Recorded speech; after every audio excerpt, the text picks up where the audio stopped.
Dalam semenjak dua menjak ni, SPRM bertindak ganas menangkap beberapa individu daripada Jabatan Immigration, apa pun kita baca lah. Ada dah buka kedai omeh, ada simpan dapat jongkong omeh, ada dah dapat duit tunai kan. Yang ni pula Jabatan Pegawai Kanan Pegawai Immigration simpanan di tabung haji 1.5 juta. Agak dia ada simpan daripada masuk di Kochi sampailah ke Bosa, sampai ini dapatlah 1.5 juta.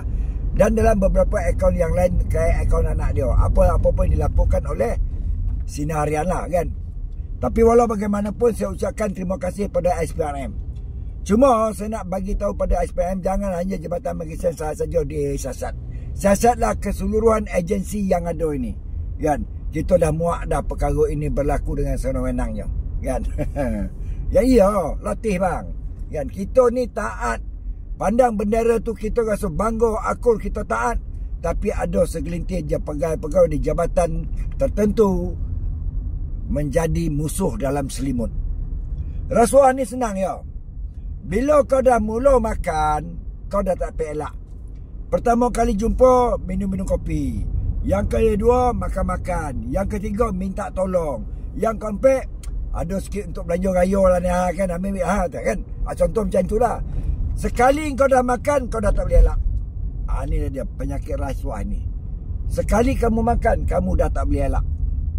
Ya, inilah dia penyakit rasuah kan. Siapa baik ahli politik, baik ahli perniagaan, baik anggota keselamatan, baik immigration, baik custom, once you take, sekali kamu ambil, kamu dah tak boleh elak.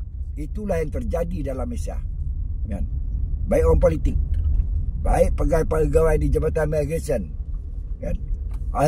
Itu bahagian PBT, pegawai kanan ditangkap kan. Macam-macam. Lepas tu pula ada berita yang 2-3 lelah anak beranak, ibu dan anak. La ilaha illallah. Agak dia dah belajar kitab agama Islam ni, agak duit rasuah tu halal kau. Itu yang kita pelik. Dia tak ada langsung perasaan takut kan. Ini yang membuatkan kita ni, masyarakat awam ni jadi kesal dengan apa yang berlaku. Dan tak heranlah kalau Malaysia ini dipenuhi dengan mereka-mereka yang datang.